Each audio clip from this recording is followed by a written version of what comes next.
Hey, Rainalon here. Today is yet again another build showcase, and it's Vauban Prime. Today I'm going to show you two builds. So, let us immediately start.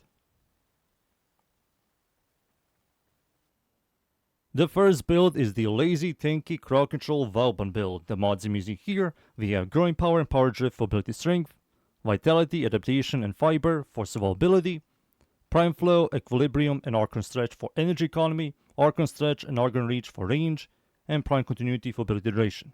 And that's it. These are the mods. For the Arcanes, we have Arcane Persistence, another layer of survivability, very good for Vauban, and Arcane Concentration for more duration. Those are the Arcanes. These are the stats. And for the abilities, you're going to remove the first ability for Veil of Life. Veil of Life is much better now. What it does, it gives you stats immunity, it gives you life steal, it gives you health per second, and when you die, you don't really die. You consume your first ability and it goes on a 2-minute cooldown, but you revive, which is very good. Very good for Vauban. It fixes stats immunity stuff. It fixes health sustain stuff. It's overall good for you and your entire team. And it works on acolytes, which is very good. That's something I'll recommend. But yeah, the abilities, the stats, the mods, the arcanes, and now it's time for me to show you the shards. For the shards of Alcoholic Main for use, it's going to be 2 yellow for cast speed, 2 orange for maximum health increase, so when you kill enemies with blast damage, your health is going to go all the way up to 1751, which is very good health economy, and 1 blue for maximum armor. With fiber and this, you have a perfect amount of armor for 100% uptime with persistence, which is very good.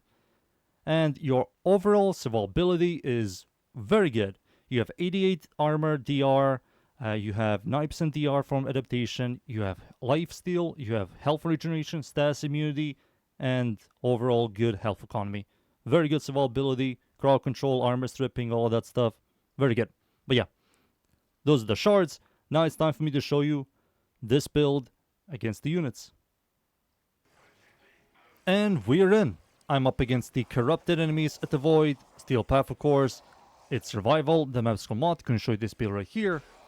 You're going to hold your fort ability. What the hell are you doing behind me? You're going to hold your fort ability to create a vortex.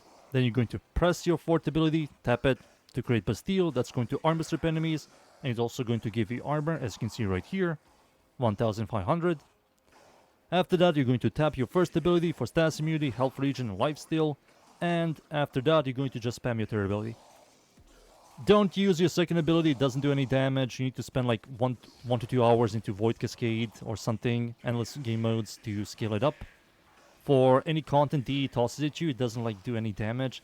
And it's also going to crowd control enemies through walls, which is going to slow you down, grief yourself and your entire team. Like, look at that. It's crowd controlling them through walls. And now they're stuck for 45 seconds. So you have to kill them, but when you kill them, it's going to crowd control another group. So it's griefing you. So don't use it. Yes, it's really awkward for me to say don't use it, but yeah, don't use it. The buff doesn't work on the third ability. It does buff the passive, but it doesn't buff your third ability through passive.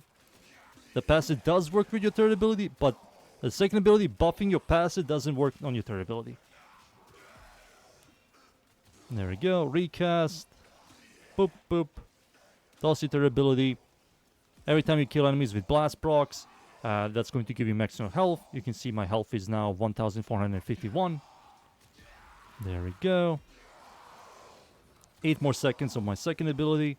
When that disappears, it's going to be much better for clearing. There we go. Recast. Toss. Boom. Much better without the second ability. Your third ability is going to clear for you like very easily. For any content, when enemies are grouped up, your third ability is always going to do damage. Always. There we go. Do this. Toss. Boom. Boop. Nothing is behind me this time. Toss. Beautiful. Toss again. Vortex. Bastille. Toss this thing. Boop. Beautiful. Much better without the second ability. I don't know why did they keep the second ability, the mine, whatever it's called, the thing that like crowd controls them. It's horrible. We already have a pull, which is the fourth ability.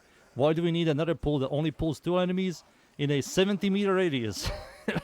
When Vortex and Bastille are twice as smaller than that. It makes no sense. Boop. There we go. Grab all of this stuff. Toss. Beautiful. But yeah, that's the build. Now it's time for me to show you the second one. The second build is a spammer nuke build. The mods I'm using here, we have Brief Respite and Calistic Shields for survivability. We still have Equilibrium Stretch for energy economy. Instead of Prime Flow, we have Fleeting Expertise, which is much better. Gives you ability efficiency, lowers your duration. Turns in Fortitude for more ability strength, lowers your duration. Overextended for ability range. Continuity for ability duration. Umbra Intensify for ability strength. And Power Drift for ability strength. These are the mods. For the Arcanes, we have Multi-Augmented for 60% ability strength once you kill 250 enemies, and Arcane Concentration for more ability duration, to be in the positive. We kinda need it. These are the Arcanes, the stats. Instead of your first ability, you're going to remove it for Rhino Roar, to dip damage with your third ability. Your third ability is your main ability for this build. But yeah, these are the abilities, the stats, the mods, the Arcanes, and now it's time for me to show you this build against the units. And we're in. Yet again, Steel Path or Kiberu Dudes, all that stuff. The way this build works, you're going to press your third ability, get Arcane Concentration, then you're going to press Rhino Roar to dip your damage, and that's it. That's the build. Rhino Roar into spamming your third ability. Third ability, crowd controls enemies. It also does burst damage in large radius. You can of course use your fourth ability to group them up, to armor strip them, all that stuff.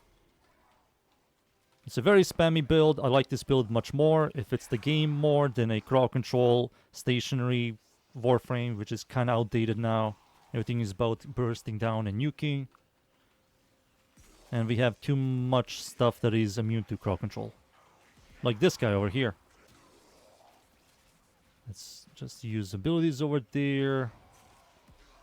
Come over here, buddy. Yeah. His armor is gone. And just spam your third ability and he's gone as well.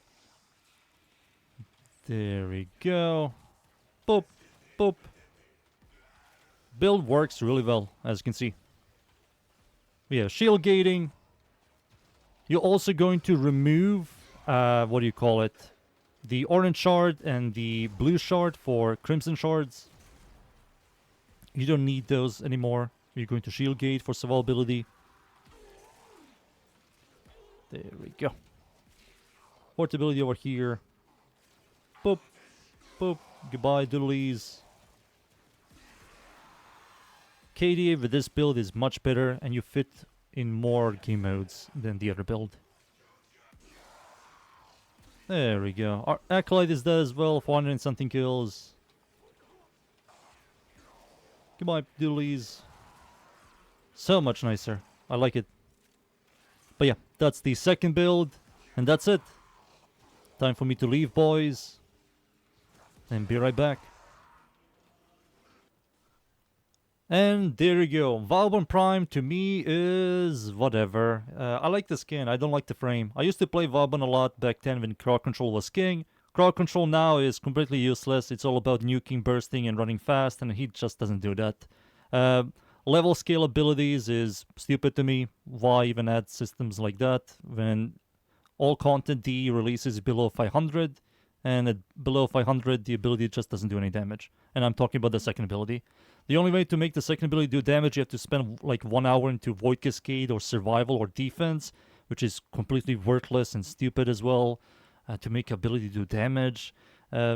He just jank. He just too much energy hungry, jank, outdated.